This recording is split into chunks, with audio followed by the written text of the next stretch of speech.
Hey guys, my name's Tomasz Gop. I'm an executive producer at CI Games working on Lords of the Fallen, our action RPG that's been in development since 2011 and it's gonna come out this year on PlayStation 4, Xbox One and PC.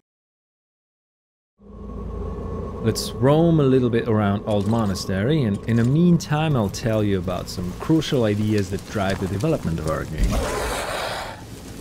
First few combat encounters you will see here focus around faster and agile opponents, so I'll try to use lighter gear and maneuver right. For example, trying to get the perfect positioning and perfect timing for an effective critical strike. It requires a little bit of practice, but is well worth the effort.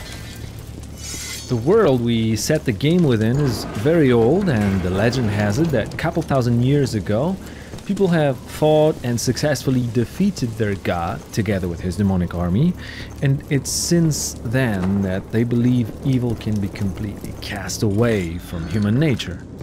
Each individual who commits a deadly sin is forever marked with a tattoo across the face, becoming an outcast for an entire lifetime.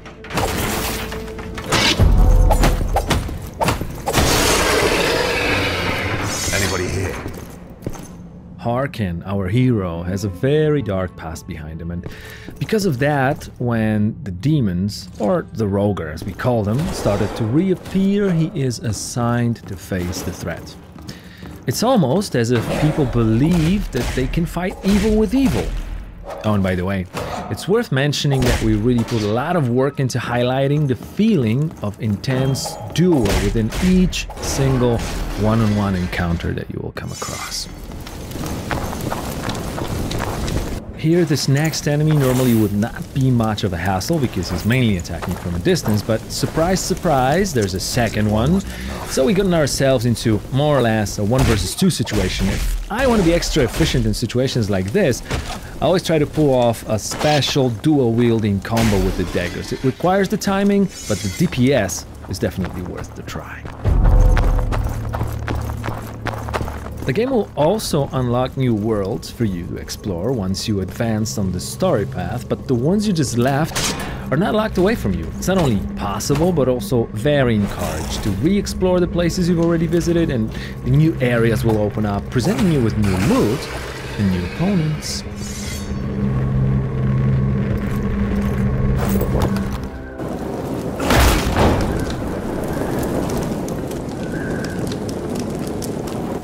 All quiet here too, old man. I'm not leaving without answers.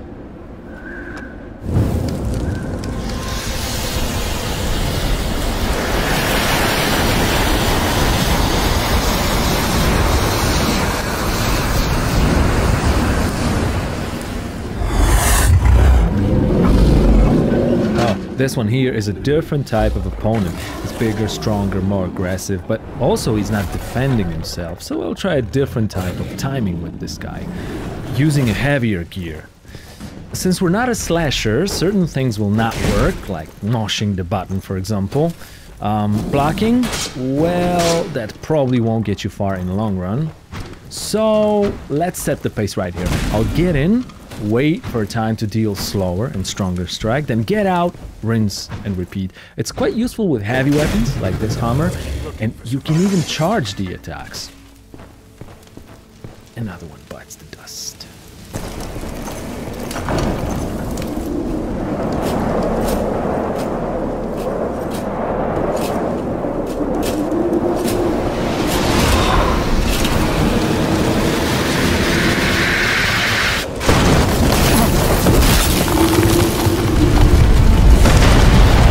Okay, let's jump straight into a boss fight now. This is going to be the first boss of the game. We call him First Warden. And we wanted him to resemble an honorable knight, fighting and obeying his demonic codex.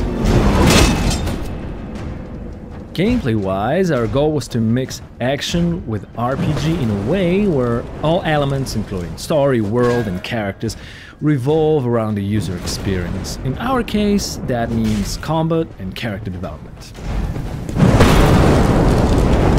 Basically, there are two main pillars of combat in Lords of the Fallen: melee fighting and magical, supernatural skills. The first one is fairly tactical and rewards players who like the feeling of learning and that special sense of becoming proficient at game mechanics.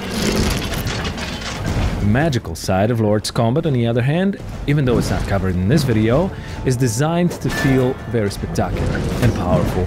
But that is also not the only reward that counts with using it. Our goal was to give players the means to distribute the process of learning how to play the game along the time they choose. You'll always be able to use magic at times when the difficulty spikes, so it's up to you if you want to use advanced strats instead, especially if that might get you a better loot.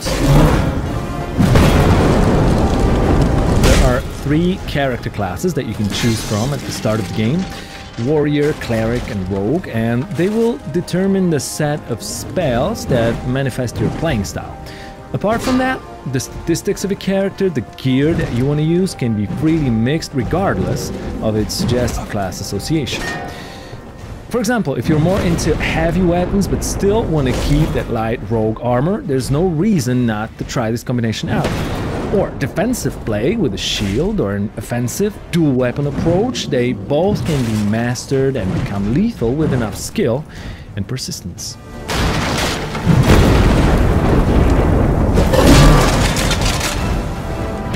The last stage of the first Warden fight is where it gets interesting, because we finally managed to destroy the shield, making him a bit more vulnerable. At the same time, we pushed his aggression a little bit over the edge. If you remember not to get greedy and deal too much damage at too short amount of time, you can make it.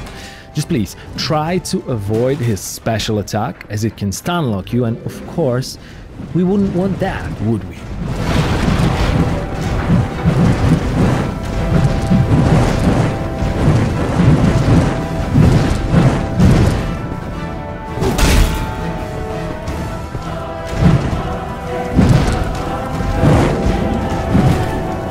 Thanks a lot, guys. That's the first gameplay from Lords of the Fallen, and of course, there's way more to come, so keep your eyes on our website and fun page.